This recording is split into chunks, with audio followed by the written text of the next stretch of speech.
Welcome welcome welcome. कैसे हो? बहुत बढ़िया। हाँ सर, बहुत बढ़िया। तो आप सभी का स्वागत करता हूं बेटा हमारी पहली क्लास बिजनेस इकोनॉमिक्स के अंदर। सर बात करने वाले हैं एकदम जीरो से।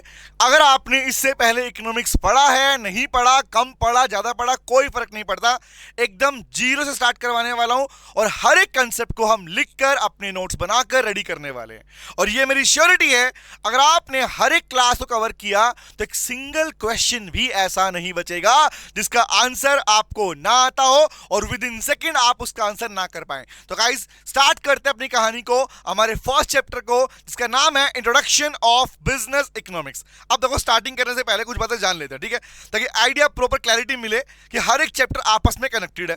अब कनेक्शन बिल्टअप है तो भैया कहानी पढ़नी भी वैसे ही पड़ेगी, पढ़ने का तरीका भी आना चाहिए, क्वेश्चन न्यूमेरिकल भी आने वाले हैं, मोस्ट अप्रोप्रिएट भी आने वाले हैं, ग्राफिकल भी आने वाले हैं, सारा पार्ट आने वाला है। तो कैसे से तैयारी करेंगे वन बाय वन, आओ थोड़ा डिस्कशन करते हैं इसके बारे में।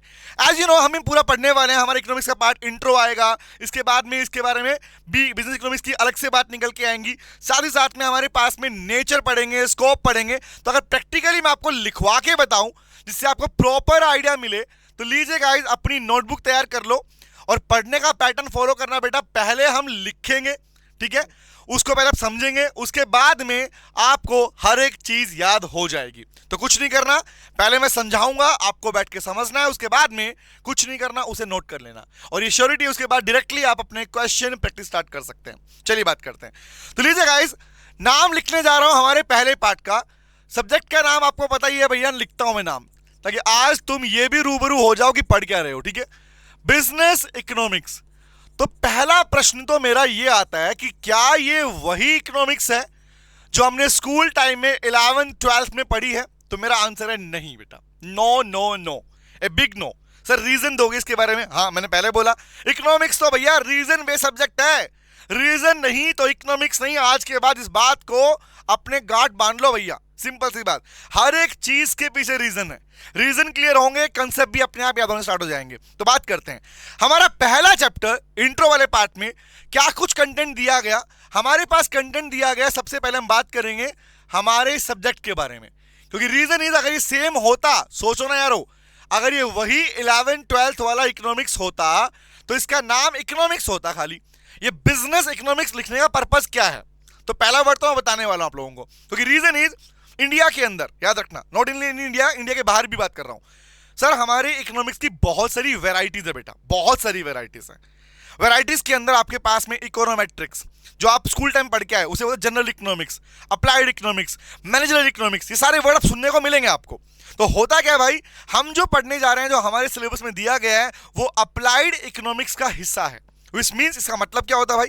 इसका मतलब सर ये होता है कि आपके ऐसे इकोनॉमिक्स जिसे आप रियल लाइफ में यूज करते हो, और नाम दिया बिजनेस इकोनॉमिक्स, मतलब बिजनेस जिसे अपनी डिसीजन मेकिंग के लिए यूज करते हैं अपनी बिजनेस प्रैक्टिसेस के अंदर, उसी को बिजनेस इकोनॉमिक्स कहा जाता है। लेकिन इसको ऐसे नहीं पढ़ना, ऐसे नहीं पढ़ना, हर एक चीज को एक सिस्टम में पढ़ते हैं। आओ बात करते हैं दूसरी बात क्या है। पहले पढ़ेंगे इंट्रो के बारे में, फिर हम बात करेंगे इनके डिफरेंस के बारे में। अब जब बात छेड़ी है तो बतानी तो पड़ेगी, लेकिन आप भी आज के बाद हर इस बच्चे से बात कर सको और बता सको जिसको डिफरेंस नहीं पता। कि रीजन इज, जो इकोनॉमिक्स आप पढ़ रहे हैं वो इकोनॉमिक्स जनरल इकोनॉमिक्स है और ये पूरा पार्ट मिलकर बनता है अप्लाइड इकोनॉमिक्स। तो फर्स्ट डिफरेंस समझना रिक्वायर्ड है, तभी आपका इंटरेस्ट बिल्टअप होना स्टार्ट होगा। दो बातें। तीसरी बात हम करेंगे बेटा, हमारे सिलेबस के अकॉर्डिंग हम बात करेंगे नेचर ऑफ बिजनेस इकोनॉमिक्स। तो क्लैरिटी के पॉइंट्स अभी सुनते रहो, अभी लिखवाना स्टार्ट नहीं किया, समझाऊंगा पूरा पार्ट, अभी सुन लो खाली। नेचर ऑफ बिजनेस इकोनॉमिक्स पढ़ने वाले हो, जबकि स्कूल टाइम में हमारे 11th 12th क्लासेस के अंदर वहां पर नेचर ऑफ इकोनॉमिक्स में सिर्फ आर्ट और साइंस का नाम आया करता था। और यहां पर आप मॉड्यूल जब खोलोगे इंस्टीट्यूट के अंदर तो आप चेक करोगे, अरे भैया बहुत सारे नेचर पॉइंट लिखे हुए हैं। तो पॉइंट इज, वो सारे नेचर इकोनॉमिक्स के नेचर नहीं है, वो सारे नेचर बिजनेस इकोनॉमिक्स के नेचर हैं।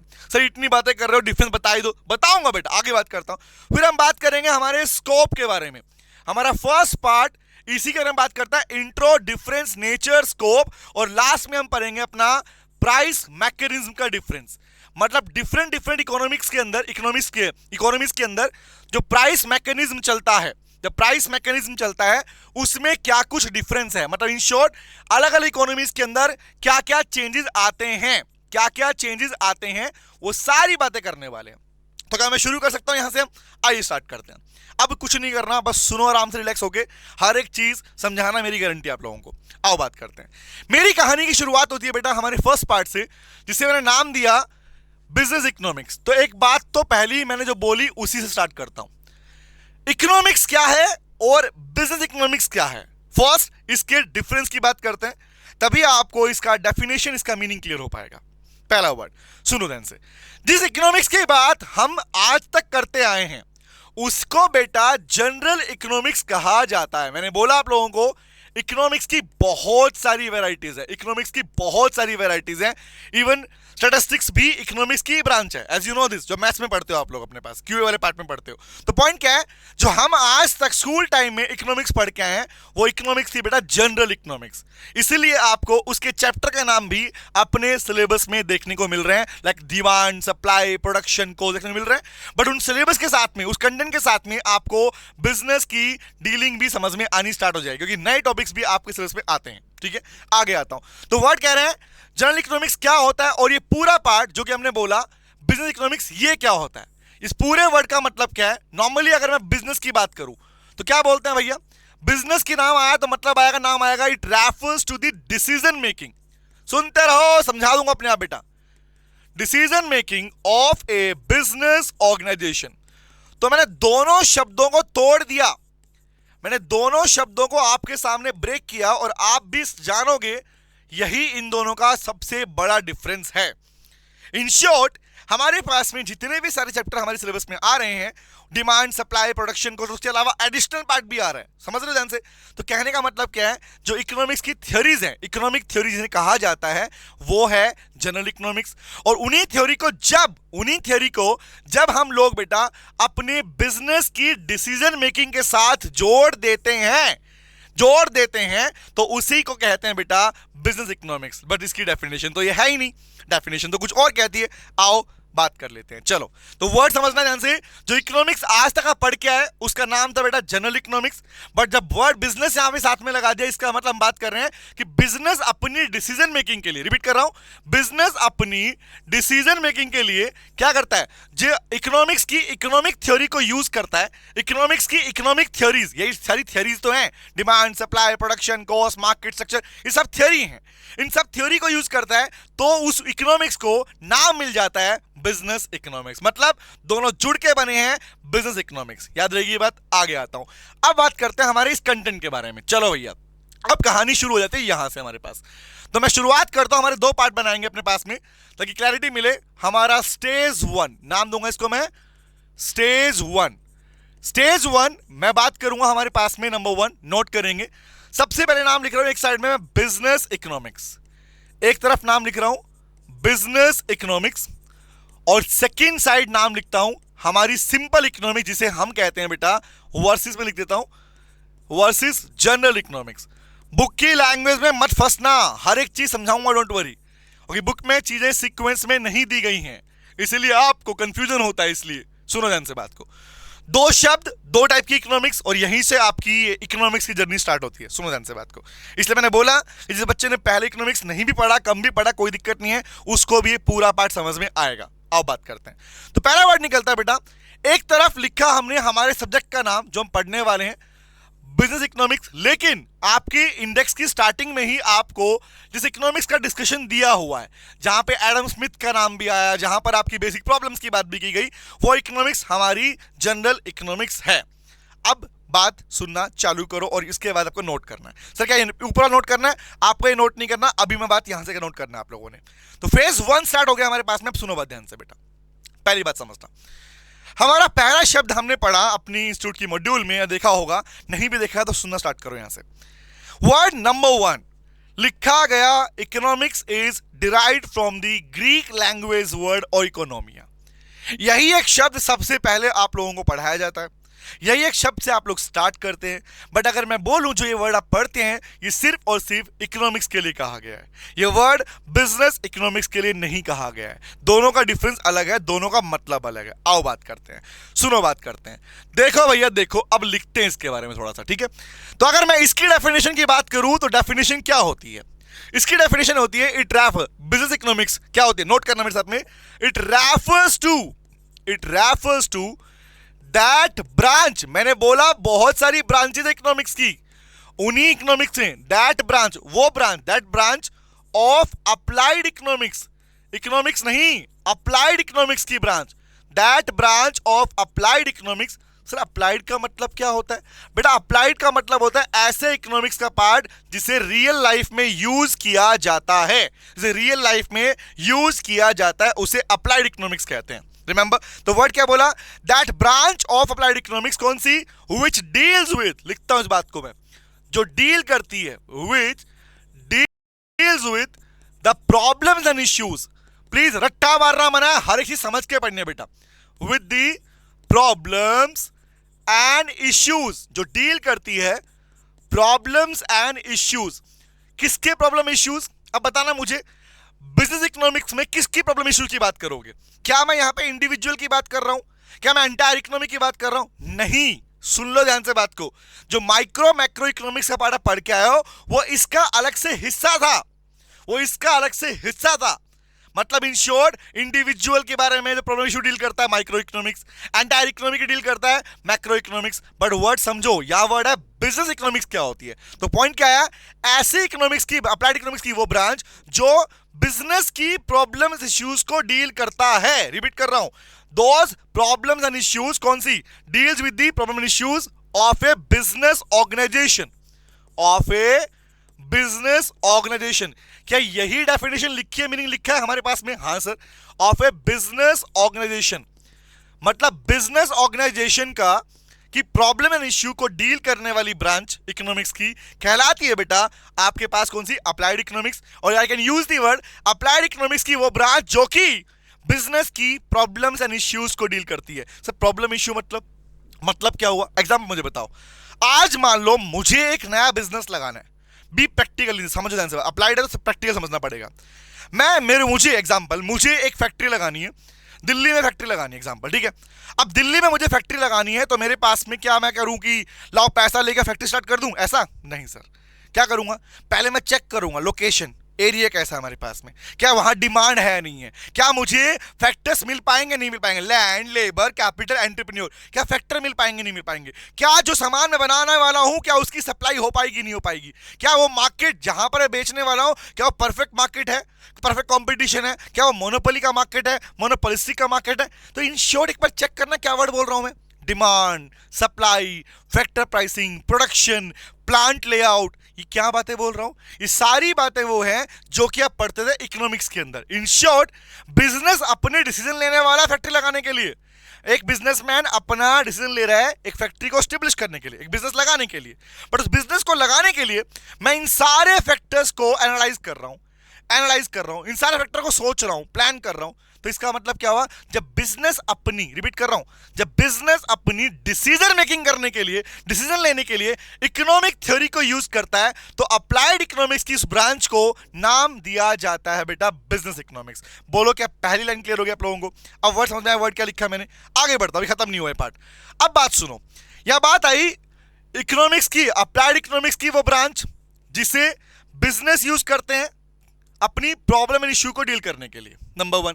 अब क्या अगर ये वर्ड भी मैं छेड़ूं आप लोगों से तो इसका आंसर आप लोगों के पास होगा, चेक करना अपने पास। What is the difference between problems and issues? Sir इतना तो किसी ने पूछा ही नहीं आज तक, अब मैं पूछूंगा आप लोगों से। और ये क्वेश्चन सिर्फ मैं नहीं, आपको भी अपने आप से पूछने हैं। छोटे छोटे क्वेश्चन है बट इसी में पूरा इकोनॉमिक्स घूमते जाने ना।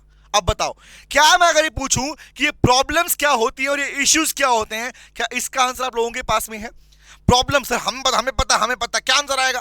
सर प्रॉब्लम का मतलब समस्या, इश्यू का मतलब मुद्दे। हिंदी नहीं पूछा भाई लोगों, हिंदी नहीं अज्यूम कर रहा मैं।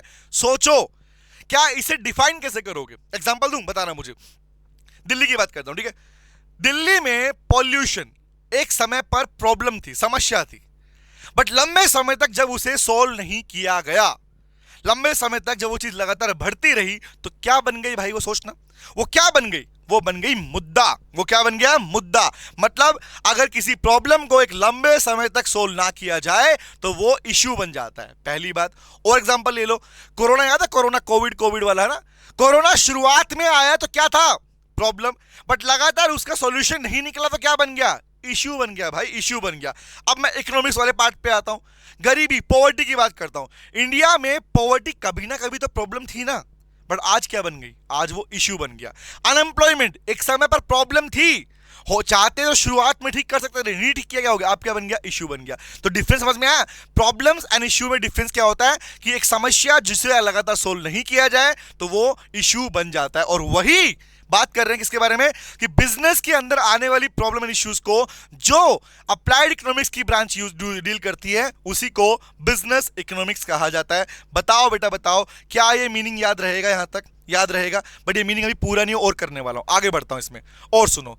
अब बताओ क्या पढ़ा, वो ब्रांच जो डील करती है, ओके ठीक है, कैसे डील करती है वो भी लिख लेते हैं। कैसे लिखो, विद द हेल्प ऑफ या विद द यूज ऑफ, ये है main word, with the use of, load करो इसको, economic policies, with the use of economic policies, economic policies को यूज करके, एंड क्वांटिटेटिव मेथड्स, क्या बोल रहा हूं, अब पूरा हुआ सर हमारा ये मीनिंग। हाँ, क्वांटिटेटिव मेथड्स कहूं, मेथोडोलॉजी कहूं या टूल्स कहूं, रट्टा नहीं मारा, समझना ध्यान से।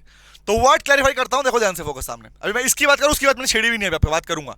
तो पहला वर्ड क्या निकल गया बेटा, सुनना ध्यान से। अप्लाइड इकोनॉमिक्स की ब्रांच है जो डील करती है किसको, बिजनेस की प्रॉब्लम एंड इश्यूज को डील करती है। कैसे डील करती है, इकोनॉमिक पॉलिसीज को यूज करके और क्वांटिटेटिव मेथड्स को यूज करके। सर ये क्या होता है, आओ इसके बारे में लिख लेते हैं भाई। बेटा इकोनॉमिक पॉलिसी का मतलब क्या होता है, लिखो, नोट करो इसके बारे में।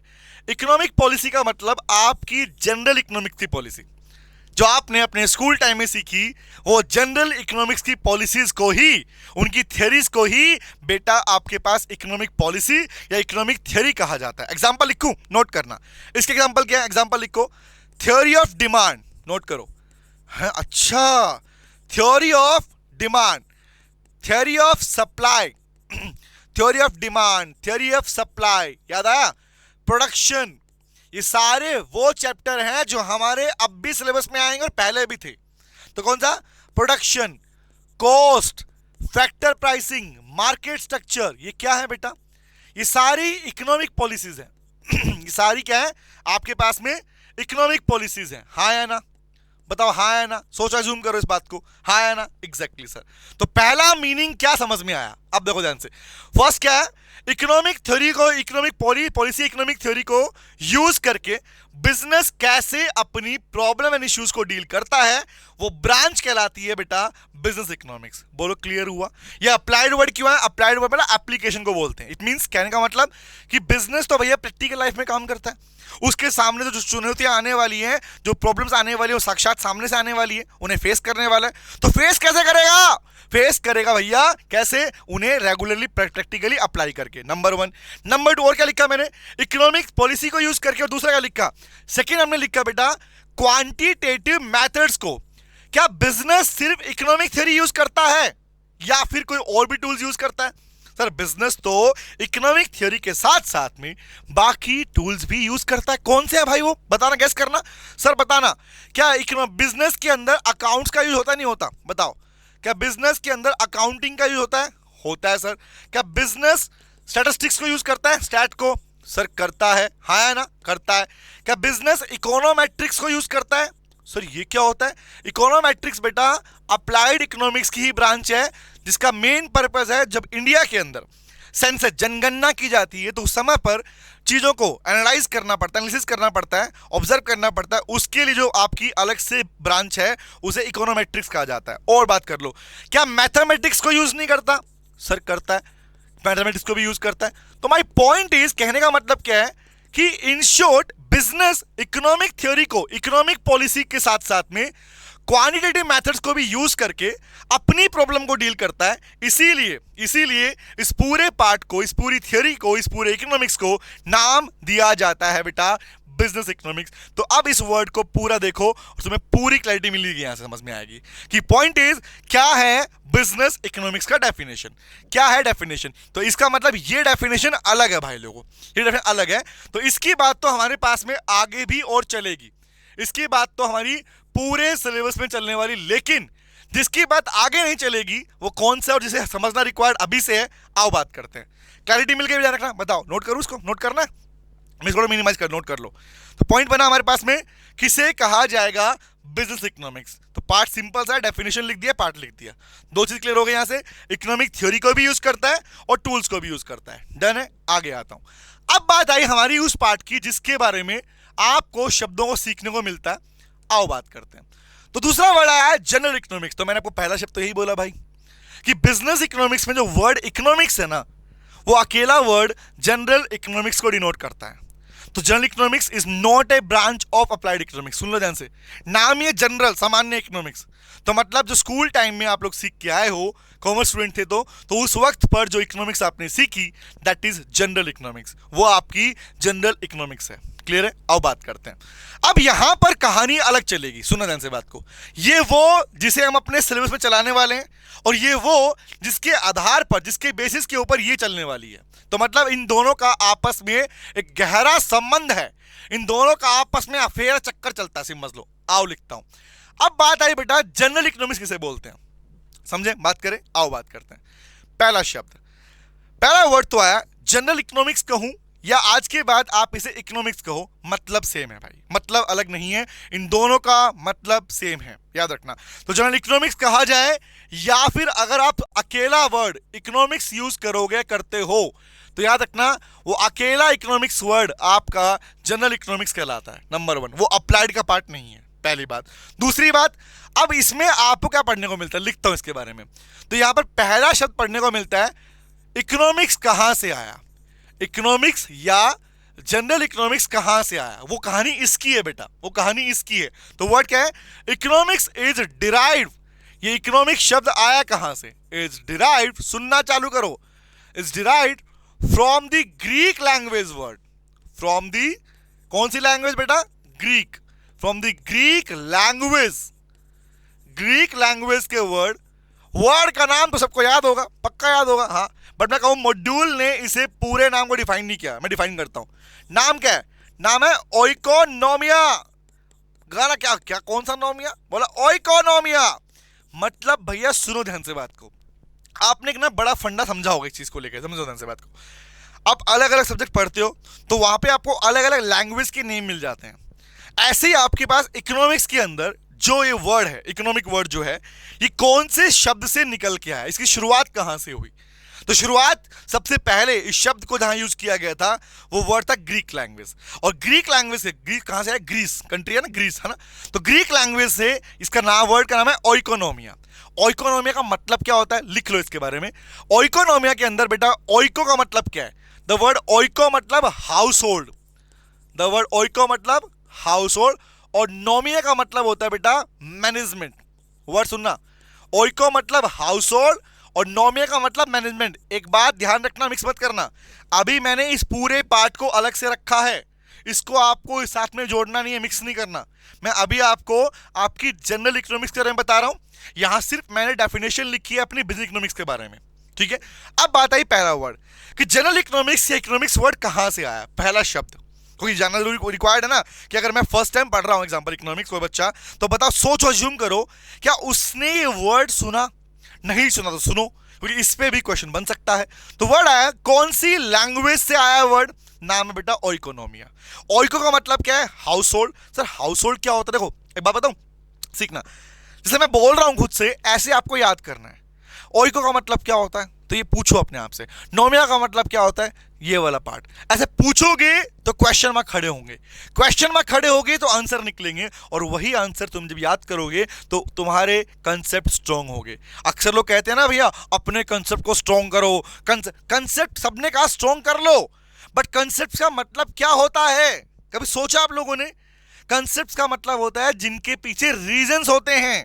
अगर आपको कोई पर्सन रीजन के साथ में चीजें बता देता है तो आप कहते हो मेरा कंसेप्ट क्लियर हो गया, मेरे कंसेप्ट क्लियर है, इसका मतलब ये होता है। और वही इकोनॉमिक्स का सबसे बड़ा बेस है बेटा, बिना कंसेप्ट, बिना रीजंस के मत पढ़ना। आओ बात करते हैं। तो वर्ड आया, ये वर्ड निकल गया है हाउस होल्ड मैनेजमेंट। इसका मतलब क्या है, मैं कौन हूं बताओ, मैं घर चला रहा हूं अपना, ठीक है बताओ, तो क्या तुम मुझे घरेलू व्यक्ति नहीं बोलोगे कि आप अगर अपना घर चला रहे हो, बीवी बच्चे चला रहे हो, 2 बीवी 3 बच्चे चला रहा हूं, एग्जांपल है ना, ऐसे हैं 2 बीवी 3 बच्चे, कितने में लगा लो भाई। अब बताओ अगर मैं अपना घर चला रहा हूं बेटा, तो क्या मैं कितना कमाता हूं, अपने घर की बात सोच लो, पेरेंट्स आते हैं, पापा जॉब करते हैं, मम्मी काम करती है, कोई भी काम कर रहे हैं, तो जो पैसा घर में आता है, क्या उस पैसे को कैसे मैनेज किया जाएगा? उस पैसे को कैसे मैनेज किया जाएगा? पापा अगर कमा के लेके आ रहे हैं तो घर का राशन भी आएगा, तुम्हारी फीसिस भी जाएंगी, तुम्हारी बाकी रिक्वायरमेंट भी पूरी होगी, घूमी भी करने जाओगे तो व्हाट इज दिस, तुम्हारी रिक्वायरमेंट सारी डिमांड्स होती है वही पूरी होती हैं। तो क्या मुझे बताओ, क्या उसे मैनेज करने का काम एक हाउस होल्ड नहीं करता? क्या हर बार करता है? तो ये कहानी शुरुआत कहां से हुई कि एक हाउस होल्ड अपनी इनकम का मैनेजमेंट, अपनी इनकम का डिस्पेंसेशन, एक वर्ड सुन लो ध्यान से, मैनेजमेंट की जगह पे आपको एक और शब्द कुछ बुक्स में लिखा मिल सकता है, उसको बोलते हैं बेटा डिस्पेंसेशन। क्या बोलते हैं? डिस्पेंसेशन। डिस्पेंसेशन का मतलब होता है डिस्पोज करना, कैसे खर्च करोगे, कैसे मैनेज करोगे, तो दोनों शब्द का मतलब सेम है। तो हाउस होल्ड अपनी इनकम का बंटवारा कैसे करेगा? एग्जांपल दूं? आओ बात करते हैं। तो अभी मैं इसी शब्दों की बात कर आगे बढ़ने वाला हूं, ठीक है? अब बात सुनना, यहां तक क्लियर हो गया? अब इसमें लिखता हूं आगे, सुनो ध्यान से बात को। तो वर्ड आया सोचो। यहां पर बेटा चमेली की पापा की बात करते हैं। लेट्स सपोज एग्जांपल लेते हैं, मैंने बोला ये कौन, ये भाई साहब कौन है? बेटा इन भाई साहब का नाम है चुन्नी लाल। अब सुनना, क्वेश्चन तुमसे जूम करूंगा, ठीक है? इन भाई साहब का नाम है बेटा चुन्नी लाल। चुन्नी लाल, चुन्नी लाल कौन है भैया? चुन्नी लाल पापा हैं बेटा चमेली के। चुन्नी लाल पापा हैं। ये कौन है? ये चमेली, ये है चमेली। चुन्नी लाल चमेली के पापा हैं। अब सुनना, कहानी सुनना ध्यान से बात को, देखो बी प्रैक्टिकल, चीजों को सुनते रहो, हर एक चीजें आपस में जुड़ते हुए चलेंगी। इकोनॉमिक्स का बेस होता है, फंडामेंटल बेस है बेटा, ठीक है? आओ, और इकोनॉमिक्स तो मेरा डे वन से ही मोहब्बत रहा है बेटा, मेरी पहली मोहब्बत है, समझना ध्यान से बात को, ठीक है? आओ बात, स्कूल टाइम की बात कर रहा हूं मैं, आओ बात करता हूं। तो इसलिए बात समझना ध्यान से, चुन्नी लाल चमेली के पापा हैं। अब चमेली के पापा चमेली को घुमाने मार्केट लेके जाने वाले, ठीक है? चुन्नी लाल जो कि पापा हैं, उनकी सैलरी लिखता हूं मैं एक बार। चुन्नी लाल की सैलरी है 40,000 रुपए पर मंथ। सुनना ध्यान से बात को, चुन्नी लाल के पापा 40,000 रुपए पर मंथ हर महीने कमाते हैं। अब देखो, अब ये कहानियों में ही कंसेप्ट छिपे होंगे, ध्यान रखना। तो अगर तुमने स्टोरी सुनी तो कंसेप्ट मेरा अपने आप तुम्हें क्लियर कर दूंगा, ध्यान रखना, सुनना ध्यान से। चुन्नी लाल जो कि 40,000 रुपए पर मंथ कमाते हैं, उन्होंने अपनी बेटी को बोला, चल बेटी तुझे बहुत, तो अब तू बड़ी होती जा रही है, तुझे मोबाइल फोन चाहिए। पापा मुझे मोबाइल फोन चाहिए, हमेशा बोलती है, चल मैं तुझे मार्केट से मोबाइल फोन दिलवा देता हूं। अब मार्केट में गए, चुन्नी लाल का एक आइडिया था। चुन्नी लाल सोचा कि भैया घर के, एग्जाम्पल सुनना, चुन्नी लाल का दिमाग काम कर रहा था कि भैया कल घर के अंदर 10,000 रुपए का तो राशन आएगा। ये प्लान था इनका कि घर के अंदर जो भी ग्रोसरी आइटम्स हैं वो सारे 10,000 रुपए के अंदर आ जाएंगे। 5,000 रुपए की इसकी क्लासेस परचेज करके दूंगा, पढ़ाई करेगी, तो ये इसकी फीस में जाएगा। ऐसे प्लान किया, बाकी के 15,000 रुपए इन्होंने प्लान किया कि ये पैसा मैं अपने घर के खर्चों में, बाकी अदर एक्सपेंसेस में लगाऊंगा। अदर एक्सपेंस में बिजली के खर्चे, पानी के खर्चे, तो बाकी चीजों में लगाऊंगा। रिमेंबर, अब बचा कितना भाई? 10, 5, 15, 15, 30, बचे 10,000। तो चुन्नी लाल के पास में सिर्फ अपनी बेटी को मोबाइल फोन दिलाने का बजट कितना है? 10,000 रुपए का। तो मतलब सिंपल सी बात, एक इंसान, एक हाउस होल्ड, एक घरेलू व्यक्ति अपनी इनकम का डिस्ट्रीब्यूशन कर रहा है, अपनी इनकम का मैनेजमेंट कर रहा है। लेकिन जैसे चमेली मार्केट में पहुंची, चमेली बोली, पापा एक काम करो ना, मेरे दोस्तों के पास आईफोन है, मुझे भी दिला दो। चुन्नी लाल का मुंह उतर गया, बोली बेटी कैसी बातें करी, 40,000 रुपए कमाता हूं मैं। अब जब तू कमाएगी, बड़ी हो जाएगी, तब तू खरीद लेना अपने पैसे का, उसकी कमाई का फीलिंग अलग ही आएगा। और ये बात तो रियल है बेटा भाई, रियल है एकदम। जब अपनी कमाई का, देखो पेरेंट्स जो आपके लिए कर रहे हैं वो बहुत ज्यादा है, बहुत ज्यादा, यानी उस चीज को उस दिन रियलाइज हम लोग करते हैं। मैं भी बोलता, बचपन बोलते रहे कि ऐसा कर लो, ऐसा कर लो, तो आप लाइक कि ऐसा क्यों करते हैं, क्यों घर वाले दिलाते नहीं है? बट द पॉइंट इज, वो अपनी हैसियत से ज्यादा आप लोगों के लिए करते हैं, ये रियलिटी पार्ट है। अब बात आई दूसरी, मेरी बात सुनना। तो चमेली ने जिद किया, पापा लूंगी तो आईफोन लूंगी, मेरा जन्मदिन भी आने वाला, दिला दो। तब मुझे बताओ, क्या चुन्नी लाल अपनी बेटी को आईफोन दिला पाएंगे? बताओ, कटप्पा ने बाहु मारी वो नहीं पूछ रहा मैं, क्या चुन्नी लाल अपनी बेटी चमेली को आईफोन दिला पाएंगे? आंसर मिलेगा नहीं। बेचारे के पास बचा हुआ ही 10,000 रुपए है मोबाइल फोन के लिए। अब बताओ, ऐसे केस में वो चुपचाप मुंह लटका के इसका हाथ पकड़े घर ले आए। अब बताओ मुझे, टेल मी गाइस। तो ऐसी कहानी में तुम्हें क्या समझ में आया कि ये तो रियल पार्ट है ना भैया, इकोनॉमिक्स कोई कहानी थोड़ी है, बुक थोड़ी लिखी हुई है। रियलिटी में जो हो रहा है वही इकोनॉमिक्स का पार्ट बनता है। हर एक चैप्टर को आपको स्टोरी से कनेक्ट करना पड़ेगा। तो बताओ बेटा, सोच के देखो, यहां पर चुन्नीलाल ने जो अपनी इनकम का बंटवारा कर रखा था, क्या वही एक घरेलू व्यक्ति का मैनेजमेंट नहीं था? क्या बोला था? तो इसीलिए जब ये वर्ड निकल के आया कि इकोनॉमिक्स कहां से आया, तो पहला शब्द आया कि ये तो हर घर की कहानी है, घर घर की कहानी है। और घर घर की कहानी के अंदर एक बात कॉमन है कि जैसे चुन्नीलाल है ऐसे हम सब लोग हैं। तो हम सब लोग भी अपने इनकम का मैनेजमेंट करते हैं। और ये वर्ड सबसे पहले बना, इकोनॉमिक्स कहां से आया? ओइकोनोमिया। ओइकोनोमिया इस वर्ड से निकल के आया। ये ओइकोनोमिया का मतलब ये होता है। अब क्लैरिटी मिली। तो अब यहां पे बात समझना, हाउस होल्ड कैसे मैनेज करता है, ये कहानी यहां पे खत्म नहीं हुई। जैसे जैसे आपके पास में इकोनॉमिक्स के अंदर चेंजेस आने स्टार्ट हुए, अलग अलग इकोनॉमिस्ट आने स्टार्ट हो गए, उन्होंने अपनी थ्योरी देनी स्टार्ट कर दी, तो आपका इकोनॉमिक्स की वैरायटीज और ब्रांचेज बढ़ना शुरू हो गई। और उन्हीं ब्रांच में से एक ब्रांच हम पढ़ेंगे हमारे सिलेबस के पार्ट के अंदर। अभी खत्म नहीं हुआ, आगे बढ़ता हूं। बताओ बेटा, क्या पहला वर्ड क्लियर होगा कि आपके पास इकोनॉमिक्स कहां से आया, उसका मतलब क्या होता है? क्या अब क्लैरिटी मिल रहा है आप लोगों को कि हाउस होल्ड मैनेजमेंट का एक्चुअल मतलब क्या होता है? डन है गाइस? आगे बढ़ूं, आगे आता हूं। चलो भैया, अभी खत्म नहीं हुआ, मैं इसी की बात कर रहा हूं, अभी मैं इसी की बात कर रहा हूं। चलो, अब आप कहोगे, मन में क्वेश्चन आएगा, एक बात बताओ सर, आपने एक तरफ पे डेफिनेशन लिख दिया बिजनेस इकोनॉमिक्स का, तो फिर तो अभी भी बताओ कि जनरल इकोनॉमिक डेफिनेशन क्या होता है? समझ रहे हो? एक तरफ मैं लिख रहा हूं कि business economics refers to that branch of applied economics which the business organization uses to deal with the problem and issues with the help of economic policies and quantitative methods. ये तो आपने लिख लिया, बट मैंने अभी पूरा समझाया नहीं उस पार्ट को, कि उस पार्ट में नीचे छिपा हुआ है। बट मैं बात कर रहा हूँ सेकंड पार्ट की, वो तो आगे चलने वाला है। अब बताओ, what is the meaning of economics या जनरल इकोनॉमिक्स? और अभी आपको ये समझ में आना स्टार्ट हो जाएगा कि आपने यही डेफिनेशन अपने स्कूल टाइम में सीखी, क्योंकि आपने अपने स्कूल टाइम में बेटा ये वाली डेफिनेशन नहीं सीखी थी। याद कर लो, आपने स्कूल टाइम में ये डेफिनेशन नहीं पढ़ी थी। आपने जो डेफिनेशन पढ़ी थी वो नाम था कि economics refers to the social science. Economics is a social science that concerned with the line बोल रहा हूं, लिखवाऊंगा ये बात को, सुन लो ध्यान से। Economics refers to a social science that concerned with the allocation of scarce resources। मतलब एक ऐसी सोशल साइंस जिसका कनेक्शन है स्केर्स रिसोर्सेज के डिस्ट्रीब्यूशन से। मतलब कैसे कैसे कैसे, आओ दिखाता हूं, नोट करते हैं इस पार्ट को। तो ये वर्ड क्लियर हो गया पहले? तो हम बात कर रहे हैं, अभी किसकी बात कर रहे हैं ध्यान रखना, अभी हम सिर्फ इसकी बात कर रहे हैं बेटा, इसकी बात कर रहे हैं, ठीक है? फिर इसके ऊपर आएंगे दोबारा से। चलो, यहां तक नोट कर लिया, आगे बढ़ता हूं। अब मैं इसी को कंटिन्यू कर रहा हूं आगे। तो वर्ड, अगला वर्ड बताओ कि जनरल इकोनॉमिक्स क्या होती है, तो लिखो इसके बारे में, नोट करो। इकोनॉमिक्स रेफर्स टू, इकोनॉमिक्स का तुझे इकोनॉमिक्स कहूं या जनरल इकोनॉमिक्स, नाम तो सेम है ना, तो इकोनॉमिक्स कहूं या इसे मैं कहूं जनरल इकोनॉमिक्स, क्या होता है भाई? लिखो, economics refers to, economics is a social science. ये डेफिनेशन वो है जो आपने स्कूल टाइम में सीखी, इसलिए तो मैंने कहा कि स्कूल टाइम में आप जो इकोनॉमिक्स सीख के आए हो वो जनरल इकोनॉमिक्स। आगे बढ़ना, इज ए सोशल साइंस, कौन सी बेटा? लिखो, दैट कंसर्न, कंसर्न का मतलब संबंधित को बोलते हैं, दैट कंसर्न। और प्लीज एक रिक्वेस्ट सब बच्चों से है मेरी, जब जब आप इकोनॉमिक्स पढ़ोगे, जितने जितने वर्ड्स आएंगे जो आपको समझ में नहीं आ रहे, वो वर्ड्स आप लोग मुझे भेजेंगे।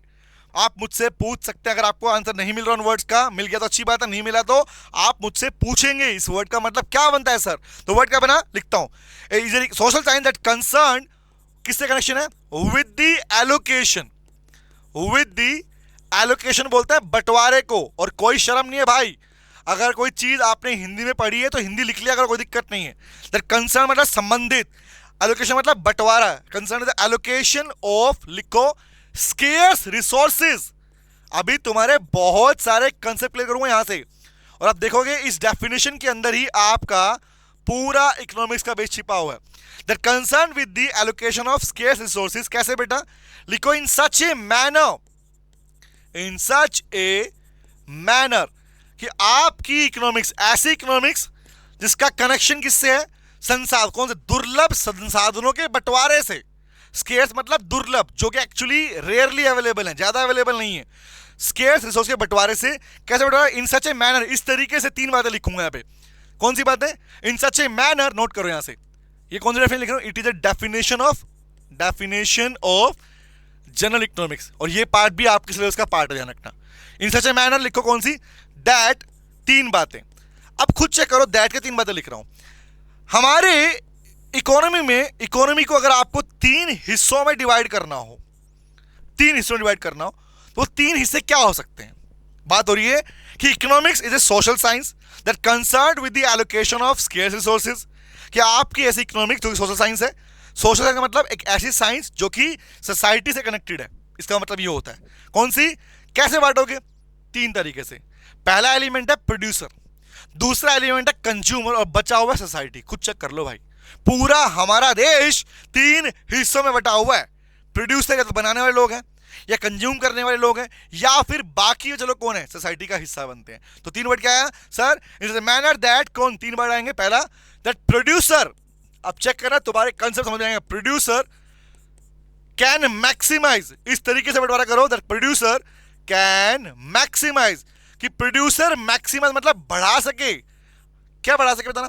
एक प्रोड्यूसर को, एक सामान को बनाने वाले को क्या चाहिए? सेटिस्फेक्शन या प्रॉफिट? गैस करो, सोचो, लगाओ, दिमाग लगाओ। जब जब क्लास देखो दिमाग लगाना इसके ऊपर। एक प्रोड्यूसर को, एक सामान को बनाने वाले को क्या चाहिए? सब प्रॉफिट चाहिए, प्रॉफिट, है ना? तो याद करो, हमारे पास में एक चैप्टर आता है प्रोडक्शन वाला, और वहां पर हम बात करेंगे प्रोड्यूसर इक्विलिब्रियम की बात भी करेंगे। तो विच मींस वहां पे यही मीनिंग होता है कि कौन सा? Producer is said to be in equilibrium when he gets maximum level of profit. तो यही मतलब है बेटा, ये लाइन जो लिख रहे हो आप, कौन सा? Producer can maximise his profit, कि ऐसे बांटो कि प्रोड्यूसर को मैक्सिमम प्रॉफिट मिल सके। ओके, दूसरा पर्सन कौन है? Consumer, in such a manner that consumer क्या चाहिए? सेटिस्फेक्शन, प्रॉफिट तो नहीं चाहिए उसको। आज जब तुम कोई पैसा खर्च करते हो, क्या चाहते हो? कि जो मैंने खर्च किया कम से कम उतने के बराबर तो मिल जाए भाई, हाँ है ना? तो क्या बोलेंगे? दैट कंज्यूमर कैन मैक्सिमाइज, एक कंज्यूमर मैक्सिमाइज कर सके क्या बेटा? His satisfaction. वो तो भैया बस संतुष्टि चाहता है ना? संतुष्टि कोई लड़की का नाम नहीं है, लड़की का नाम नहीं है। वो चाहता है जो उसने खर्च किया उसे वो मिल जाए। और चेक करो बेटा, प्रॉफिट, सेटिस्फेक्शन। क्या हमारे पास में हमारा एक चैप्टर आएगा जिसका नाम है कंज्यूमर बिहेवियर, जिसमें हम पढ़ते हैं कंज्यूमर इक्विलिब्रियम, जिसकी फर्स्ट लाइन का मतलब यही निकलता है कि what is the meaning of consumer equilibrium. तो आप लिखते हो, आप समझते हो, आप पढ़ते हो कि consumer is said to be in equilibrium when consumer gets maximum level of satisfaction. याद कर लो, यही सब वर्ड है। हाँ बेटा, हाँ, यही सेम वर्ड है। इस वर्ड में कोई चेंजमेंट नहीं है, इस वर्ड में कोई चेंजमेंट नहीं है। तो वर्ड क्या बना? प्रोड्यूसर को प्रॉफिट मिल जाए, कंज्यूमर को सेटिस्फेक्शन मिल जाए, और बताओ बच कौन गया? सोसाइटी। तो सोचो ना यारो, एंड सोसाइटी क्या चाहिए? सर सोसाइटी को चाहिए social welfare, and society can maximise its social welfare. अभी सोचना मत कि हो गया, बताने वाला हूं इसमें पूरा, इस पूरी डेफिनेशन को ब्रेक करूंगा, और चेक करना तुम्हारे सारे कंसेप्ट जो तुम्हारे बुक में लिखे हैं वो सारे इसी से जुड़े हुए हैं, यही समझ में आ जाएंगे। तो वर्ड समझना। तो बताओ भाई लोगों, पहली बात मैंने बोली कि जनरल इकोनॉमिक्स का वर्ड आया कहां से, नंबर 1, उसका मतलब क्या होता है। दूसरी बात, तीसरी बात, इसका डेफिनेशन क्या बनता है?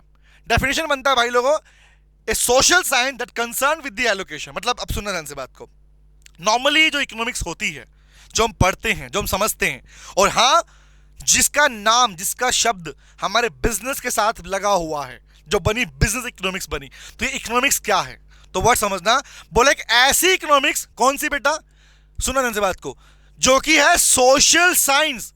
तो इस शब्द को याद रखना, अभी इसको उठाने वाला हूं, नंबर 1 कि इकोनॉमिक्स सोशल साइंस है। क्योंकि हमारे पास एक क्वेश्चन आता है, जब आपका अभी नेचर आएगा, नेचर ऑफ बिजनेस में पढ़ोगे, तो वर्ड आएगा साइंस कौन सी, पॉजिटिव साइंस या नॉर्मेटिव साइंस। वो वर्ड यहीं से निकल के आया, नंबर 1। नंबर 2, दूसरा वर्ड आएगा स्केर्स रिसोर्सेज का बंटवारा, वर्ड नंबर 2। तो यहां से आपके पास में आपको पढ़ने को मिलती है 2 प्रॉब्लम्स। आप सुन लो कैसे पढ़ना, समझ में आप तुम्हें आएगा। यहां पे क्लैरिटी मिलती है, स्केर्स रिसोर्सेज मतलब भैया दुर्लभ संसाधन। सर रिसोर्स और सोर्स का फर्क क्या होता है बेटा? मुझे बताओ, मैं कौन हूं और ये पेन क्या है, बताना। मैं कौन और ये पानी की बोतल, हम ये कौन है? ये है सोर्सेज जिन्हें यूज किया जाता है। मैं कौन हूं? रिसोर्स, जो इनको यूज करता है। तो पॉइंट क्या आया? स्केर्स रिसोर्सेज का बंटवारा। तो यहां से ना दो कंसेप्ट निकल के आएंगे। एक निकल के आता है प्रॉब्लम ऑफ स्कैर्सिटी, और एक निकला प्रॉब्लम ऑफ चॉइस, जो आप पढ़ोगे सेंट्रल प्रॉब्लम ऑफ इकोनॉमी के अंदर। तो कनेक्शन यहीं से ध्यान रखना। तीसरी बात क्या आती है कि प्रोड्यूसर इक्विलिब्रियम। क्या मैं बोल सकता हूं कि ये लाइन किसके लिए है? This line is for producer equilibrium. कि भैया प्रोड्यूसर इक्विलिब्रियम क्या होता है? आंसर है हाँ सर। इसका मतलब वो जब प्रोड्यूसर मैक्सिमम प्रॉफिट गेन करे। इसका मतलब क्या? इसका मतलब हुआ कंज्यूमर इक्विलिब्रियम, कि कंज्यूमर को जब मैक्सिमम सेटिस्फेक्शन मिलता है तो बेटे वो क्या कहलाता है? कंज्यूमर इक्विलिब्रियम कहलाता है। और थर्ड, सोसाइटी में क्या क्या आ गया? मार्केट पढ़ते हैं ना, मार्केट चैप्टर आता है। Perfect competition, monopoly, monopolistic. और गारंटी से बोल रहा हूं, जब ये सारे चैप्टर पे मैं आने वाला हूं, अभी तो इंट्रो चल रहा है भाई, जब इन सारे चैप्टर्स पे आऊंगा तो तुम्हारे कंसेप्ट इतने डीप में जाएंगे कि तुमने कभी सोचा भी नहीं होगा। और तुम्हारी क्लैरिटी, तुम्हें चीज़ों को याद करना नहीं पड़ेगा। जब कनेक्शन बिल्टअप होना स्टार्ट होगा, चीज़ें अपने आप याद होना शुरू हो जाएंगी। तो बताओ मुझे, यहां तक क्लैरिटी मिली? अब मैं इन दो शब्दों को उठा रहा हूं, उठा लूं? आओ बात करते हैं। तो भैया हमने पहली बात की इसकी, अब मैं डेफिनेशन का पार्ट बना रहा हूं। ठीक है, देखो इकोनॉमिक्स पढ़ने का तरीका यही है बेटा, कि अगर आपने कुछ स्टार्ट किया तो उसकी चेन पकड़ो। यहां से बना, इसके बाद डेफिनेशन पे आए, डेफिनेशन हुआ, उसमें शब्द निकल गए, उन उठा रहा हूं। ठीक है, तो word number 1 science, word number 2 scarce resources. तो यहां से आपके दो कंसेप्ट तैयार होने वाले हैं। आओ लिखता हूं मैं। चलो भैया बोलो। तो जनरल इकोनॉमिक्स में से दो कंसेप्ट निकल के आए। कंसेप्ट नंबर 1, वर्ड नंबर उठा रहा हूं, 1 कौन सा है? सी भैया इकोनॉमिक्स साइंस है। इकोनॉमिक्स साइंस है। अब वो सोशल है या वो नॉर्मेटिव। सोशल साइंस मतलब नॉर्मेटिव साइंस को बोलते हैं, याद रखना। सोशल मतलब सोसाइटी से कनेक्टेड साइंस। ठीक है, दूसरा वर्ड आया स्केर्स रिसोर्सेज। सेकंड वर्ड आया स्केर्स रिसोर्सेज। Scarce resources. अब सुनना ध्यान से, अब सुनना। इन दो शब्दों के अंदर दो बातें निकल के आएंगी। मेरा पहला शब्द, साइंस तो भैया दो टाइप की होती है। अब सुन लो ध्यान से बात को। ये है आपके कंसेप्ट में कंसेप्ट हो, कंसेप्ट में कंसेप्ट है।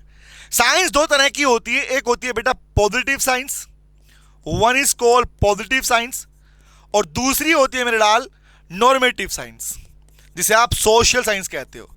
तो साइंस के दो हिस्से हैं, कौन सी? पॉजिटिव साइंस और नॉर्मेटिव साइंस। अभी भैया चेन देखना, अभी तुम्हारे इकोनॉमिक्स के नाम भी आने वाले हैं। तो साइंस दो तरह की होती है, पॉजिटिव साइंस, नॉर्मेटिव साइंस। एक साइड ये पढ़ेंगे। सेकंड साइड बनता है कि भैया स्केर्स रिसोर्सेज, मतलब दुर्लभ संसाधन। स्केर्स मतलब दुर्लभ को बोलते हैं। तो यहां से रिसोर्सेज स्केर्स होने की वजह से क्या प्रॉब्लम्स है? सोचो ध्यान से। आज के दिन हमारे देश में कौन सी प्रॉब्लम्स हैं रिसोर्सेज पूरे ना होने की वजह से? प्रॉब्लम नंबर 1 कौन सी है? द फर्स्ट प्रॉब्लम हमारे पास में है problem of scarcity. Problem of scarcity, Hindi में बोलते हैं दुर्लभता की समस्या। Problem of scarcity. और दूसरा बनता है प्रॉब्लम ऑफ चॉइस, क्योंकि भैया रिसोर्सेज इनफ नहीं है, लेकिन उन रिसोर्सेज के ऑल्टरनेट यूजेस हैं। रिसोर्सेज स्केर्स नहीं है, स्केर्स तो हैं, साथ में उनके ऑल्टरनेट यूजेस भी हैं। इसलिए दो समस्या निकल के आती है। और सुन लो, ये जो लिख रहे हो ना अभी, ये लिख रहे हो जो पार्ट, ये पूरा पार्ट तुम्हारी सेंट्रल प्रॉब्लम से कनेक्टेड है। यही लाइनें आपकी सेंट्रल प्रॉब्लम में लिखी जाती हैं। What to produce, how to produce, for whom to produce, वहां आएंगी ये बातें। समझ रहे हो? आओ तो बताओ, ये डेफिनेशन में से मैंने वर्ड निकाल लिया। क्लैरिटी मिली मीनिंग क्या होता है? भाई मीनिंग तो क्लियर हो गया, आगे बढ़ता हूं। अब इसमें दो शब्द निकाले हम लोगों ने, क्योंकि थर्ड तो हमने लिख ही लिया है, थर्ड तो आगे आने वाला, चैप्टर में आने वाला। ठीक है, आगे बढ़ता हूं। अब हमारे चैप्टर का पार्ट नंबर 1 क्या बनता है कि इकोनॉमिक्स साइंस है। भाई इकोनॉमिक्स साइंस है, कौन सी है? इकोनॉमिक्स में स्केर्स रिसोर्सेज को एलोकेट करने की ड्यूटी है। भैया सिंपल सी बात, रिसोर्स को कैसे बांटोगे? रिमेंबर, तो दो शब्दों में पहला वर्ड निकल के आया कि इकोनॉमिक्स इज ए साइंस। अब सुनो काम की बात, तुम्हारे मॉड्यूल में क्वेश्चंस भी है, प्रैक्टिस करना, ध्यान रखना। वहां पे पूछा गया है कि बताओ कौन सी स्टेटमेंट पॉजिटिव स्टेटमेंट है और कौन सी नॉर्मेटिव स्टेटमेंट है। ये क्वेश्चन है, और ये सारे क्वेश्चन मैंने आपको अपने, आप जब बुक ओपन करोगे तो आपको आपकी बुक के एंड में भी दिखेंगे। जो बुक आपको दी गई है उस बुक के एंड में भी आपको ये क्वेश्चन मैंने चैप्टर वाइज आप लोगों को दिए हैं, पूरे नोट्स बने हुए हैं, नोट्स के साथ में आपको क्वेश्चन भी दिए हैं, क्योंकि बाकी सारा पार्ट तो मैं क्लास में करवाई दूंगा, ये सब तो क्लास में करवाई दूंगा आप लोगों को मैं, बट क्वेश्चन प्रैक्टिस भी हम अपने साथ में क्लास में करेंगे जैसे जैसे हमारे पास में हमारे कंटेंट पूरा होगा। सर थोड़ा सांस तो ले लो। नहीं ले रहा सांस बेटा, समझाऊंगा पहले मैं पूरी बातें, है ना। हाँ नहीं तो आओ, हम तो सोच रहे थे आपको लग रहा होगा, अरे नहीं लग रहा भैया, मन ही मन बोल रहा हूं मैं। तो जैसे आप अपने चैप्टर पूरे करेंगे आपको आपके क्वेश्चन प्रैक्टिस जोन के नाम से मिल जाएंगे, जहां पे हर एक पार्ट पे क्वेश्चन दिया हुआ है। देखो क्वेश्चन देखना, एक बार चेक करना, अभी जो पढ़ने वाले हैं क्वेश्चन है तुम्हारे पार्ट का, क्या लिखा हुआ है, positive statement concern what is normative is concern with, बताओ, क्वेश्चन पूछ लिया। तो अगर तुम्हें पता ही नहीं है कि साइंस दो तरह की होती है और कौन सी साइंस नॉर्मेटिव कौन सी पॉजिटिव है, और देख लो question number 2, which the following statement are positive statement, इनमें से पॉजिटिव कौन है। भैया ऐसे ही क्वेश्चन एग्जाम में आते हैं, तो ये मत सोचना इंट्रोडक्शन चैप्टर है तो क्वेश्चन इसमें बनते नहीं है, इसमें भी क्वेश्चन वैसे ही बनेंगे जैसे बनने चाहिए, ध्यान रखना। आओ बात करता हूं, तो वापस आ जाऊं मैं, चलो वापस आते हैं। अब बात करता हूं मैं, वापस टॉपिक पे आता हूं हमारे पास, ठीक है। चलो भैया, तो हमने बात की भैया अपने पास में इकोनॉमिक्स के फेजेस के बारे में, सुनो ध्यान से बात को।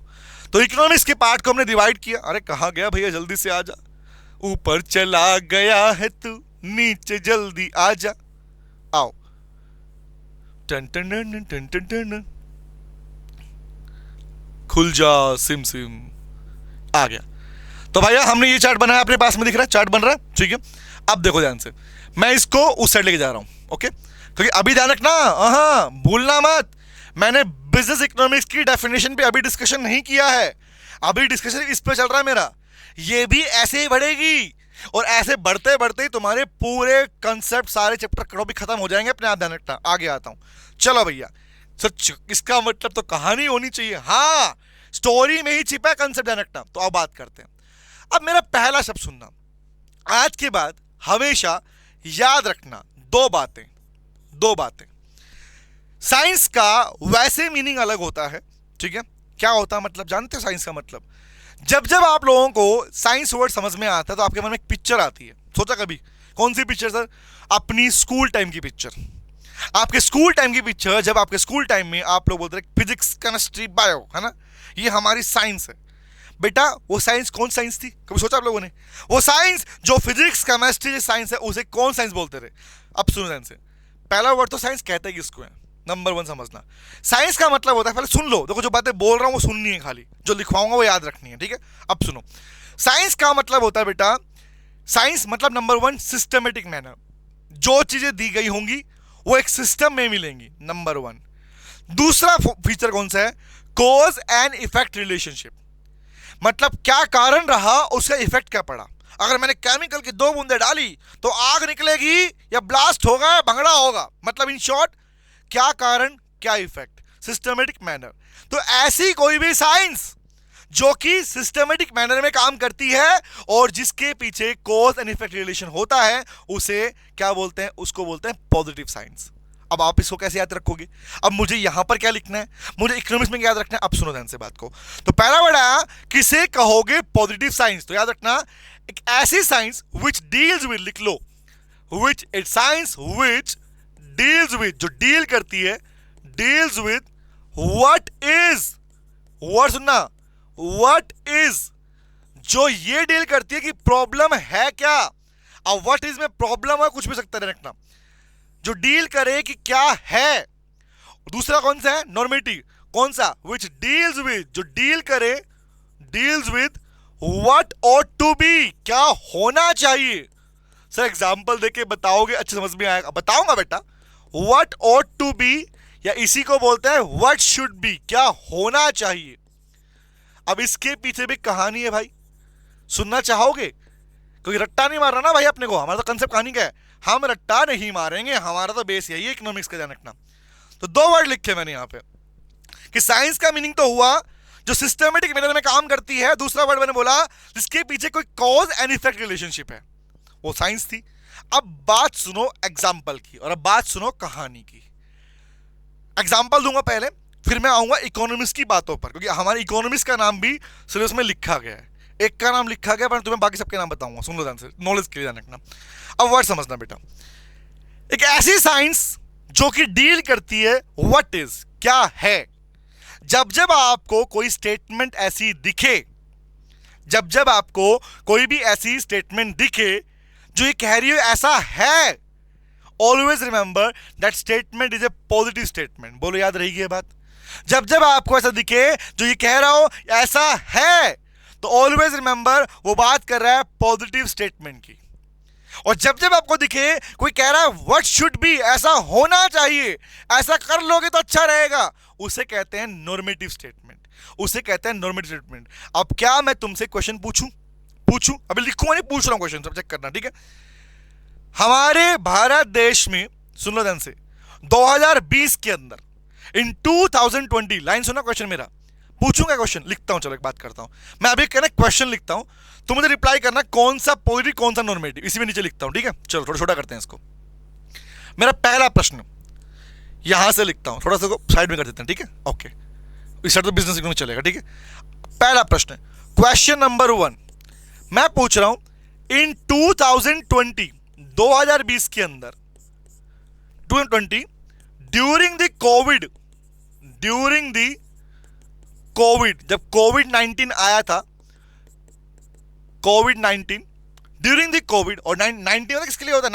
2019, मतलब हमारे, इसकी बात में करूंगा आप लोगों से मैं, जब कोविड 2019 में पता चल चुका था, तो भारत देश किस बात का इंतजार कर रहा था, ये बताऊंगा आप लोगों को मैं आगे। तो ड्यूरिंग दैट कोविड-19 क्या लिखो, मोर देन 20 लाख, 20 लाख लोग, 20 lakh people died in India. अब बताओ, मैंने एक स्टेटमेंट लिखी कि 2020 के अंदर कोविड के टाइम पर 20 लाख से ज्यादा लोग मर गए थे। अब बताओ ये स्टेटमेंट क्या है? क्या इस स्टेटमेंट का आंसर आप पॉजिटिव कहोगे, नॉर्मेटिव कहोगे? टेल मी, सोच के देखो, क्या ये स्टेटमेंट क्या बता रही? ये स्टेटमेंट मुझे ये बता रही है कि क्या हुआ है एक्चुअली, या ये कह रही है करना चाहिए? अब बताओ, 20 लाख लोग मार देने चाहिए, ऐसा बोल रही है क्या? नहीं सर, जब भी रट्टा मारना बंद कर दो भाई। सिर्फ क्वेश्चन प्रैक्टिस करने का काम नहीं है, क्वेश्चन को इफेक्टिव प्रैक्टिस करने का टाइम है। तैयारी में इकोनॉमिक्स की उसको बोलता हूं, जब क्वेश्चन पढ़ते ही तुम्हें आंसर पता हो, उसको तैयारी कहते हैं मेरे लाल, उसी को कहते हैं, और वही तैयारी हम करने वाले हैं, ध्यान रखना। तो बताओ मुझे, ये स्टेटमेंट किसको बताती है? ऑब्वियस, क्या हो चुका है, क्या हो गया, 20 लाख लोग मर गए, मतलब भैया this statement is a positive statement. हाँ या ना? बोला यस सर, बोलो हाँ या ना? Yes sir. नंबर 1। नंबर 2 पे आता हूं भाई, नंबर 2 पे आता हूं। अब आई क्वेश्चन नंबर 2, मेरा क्वेश्चन नंबर 2, स्टेटमेंट नंबर 2 दे रहा हूं, रिप्लाई करना, ठीक है। मैंने बोला, ड्यू एग्जांपल में बोलता हूं, गवर्नमेंट शुड, लिखता हूं, नोट करना, the government of India, the government, बना रहा हूं आप लोगों के लिए, बना रहा हूं, इंस्टेंट बना रहा हूं, ये स्टेटमेंट अभी आप लोगों के लिए इंस्टेंट बना रहा हूं आप लोगों के लिए, ठीक है, तो रट्टा नहीं मारना ध्यान से। The government of India should open, the government of India should open scholarship program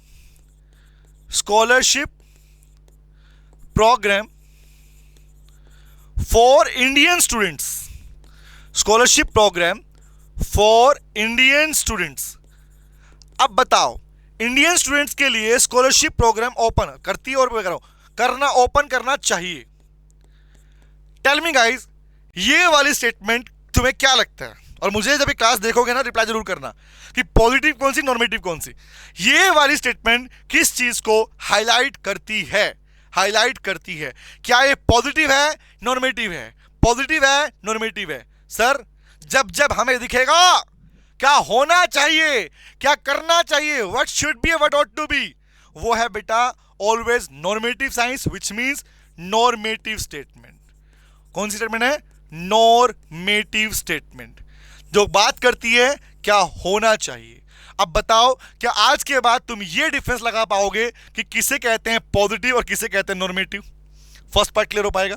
क्या आज के बाद ये डिफरेंस समझ में आ पाएगा कि कौन सा है पॉजिटिव और कौन सा है नॉर्मेटिव? कभी भी किसी भी क्वेश्चन देख के बता पाओगे? हम बता पाएंगे सर, हम बता पाएंगे। अब एक बात देखना, दिखाता हूं।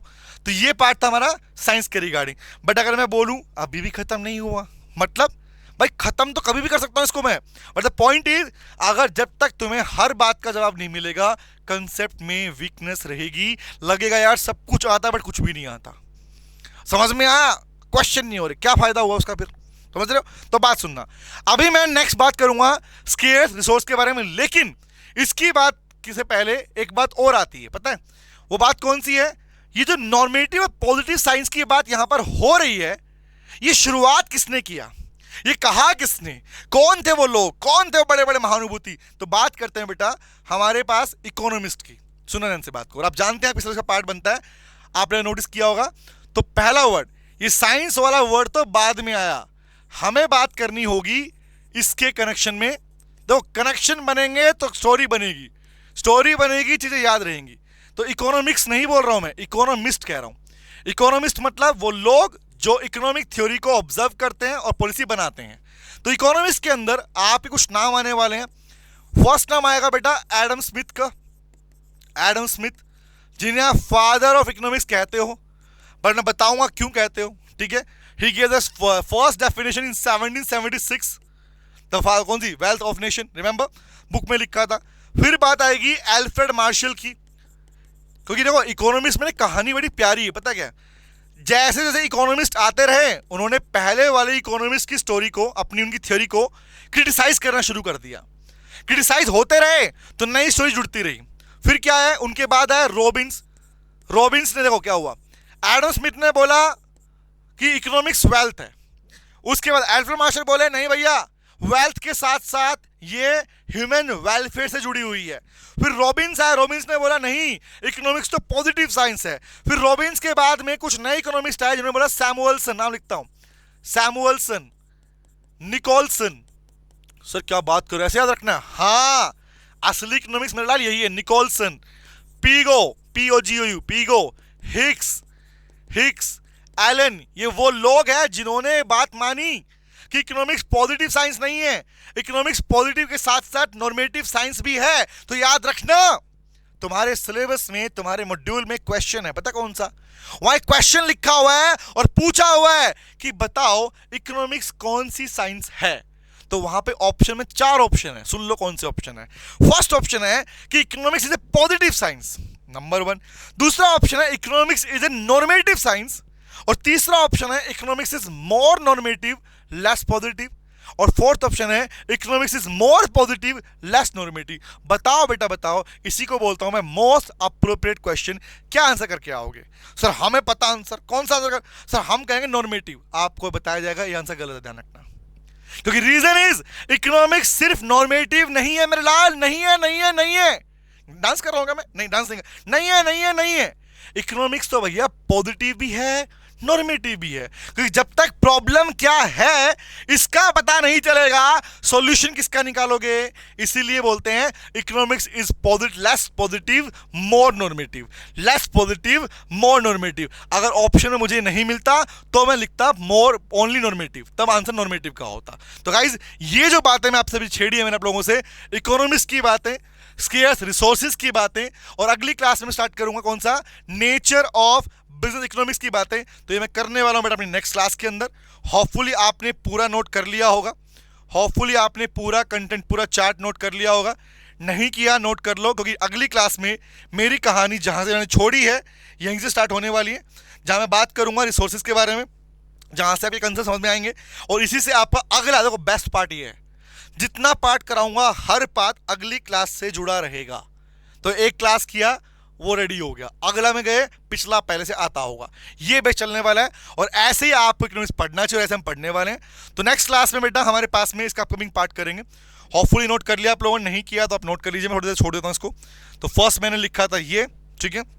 दूसरा वीडियो पोस्ट कर लेना, कोई दिक्कत नहीं, ठीक है। दूसरा मैंने लिखा इसके बारे में डिफरेंस और इनका मीनिंग के बारे में, कि इनका मीनिंग ये बनता है। फिर मैंने इसकी मीनिंग को लिख के छोड़ दिया और इसके बारे में सिर्फ और सिर्फ बात की इकोनॉमिक्स के बारे में। तो वहाँ पे बात की कहाँ से वर्ड आया, फिर लिखा डेफिनेशन के बारे में एज पर इकोनॉमिक्स डेफिनेशन। फिर हमने बात की डेफिनेशन वर्ड शब्दों के बारे में, और शब्दों से निकले कंसेप्ट हमारे कि साइंस है तो कौन सी है। फिर हम बात करें अगली क्लास, ये कौन सा टॉपिक है, this topic belongs to our next class. ये नेक्स्ट क्लास का पार्ट रहेगा और ये भी हमारी अगली क्लास का पार्ट रहेगा। और इसी के बाद में हमारा नेक्स्ट क्लास से स्टार्ट होगा बिजनेस इकोनॉमिक्स का सब्जेक्ट मैटर। और सुन लो, जिन्हें तुम माइक्रो इकोनॉमिक्स और मैक्रो इकोनॉमिक्स के नाम से हमारे बिजनेस इकोनॉमिक्स के मॉड्यूल में पढ़ रहे हो ना, वो एक्चुअली माइक्रो या मैक्रो इकोनॉमिक्स नहीं है, वो माइक्रो ब्रांच और macro branch of business economics है। क्या बात करो, सस्पेंस है। मिलते हैं नेक्स्ट सेशन में बेटा। Thank you very much. Class अच्छी लगी हो तो प्लीज जरूर बताना। Bye bye, take care. और डाउट्स हो तो डाउट मुझे व्हाट्सएप नंबर पे भेज देना। नंबर तो ले लो सर, नंबर भी लिख लो बेटा, लो नंबर भी लिख लो। हाँ, तो डाउट मैं आपके नेक्स्ट सेशन में लूंगा, ठीक है। आप मुझे भेज देना जो भी डाउट लगे। 9899 ऑफिशियल नंबर है, 27617 and this number is only, ये आपके पास में 8 से 10 बजे रात को इसी वक्त पर सिर्फ अपने डाउट भेज सकते हैं मुझे आप, ठीक है। ओनली व्हाट्सअप करना है, तो डाउट आए तो भेजना, नहीं है तो भैया मत भेजना, ठीक है। हाँ हेलो, ठीक है। तो सी यू गाइस, मिलते हैं सेशन में। Thank you very much. गाना गाते हैं, कौन सा गाना गाते हैं? हाँ, हमारा रिवाज है भैया, रीति रिवाज है हमारे पास। तो हमारी क्लास में हम बाय कहने का तरीका अलग है। बाय कौन सा है? बाय बाय ओ टाटा, सी यू अगेन, ओ कल फिर मिलेंगे तेरे मेरे नैन। बाय बाय बेटा, बाय, टेक केयर, बाय।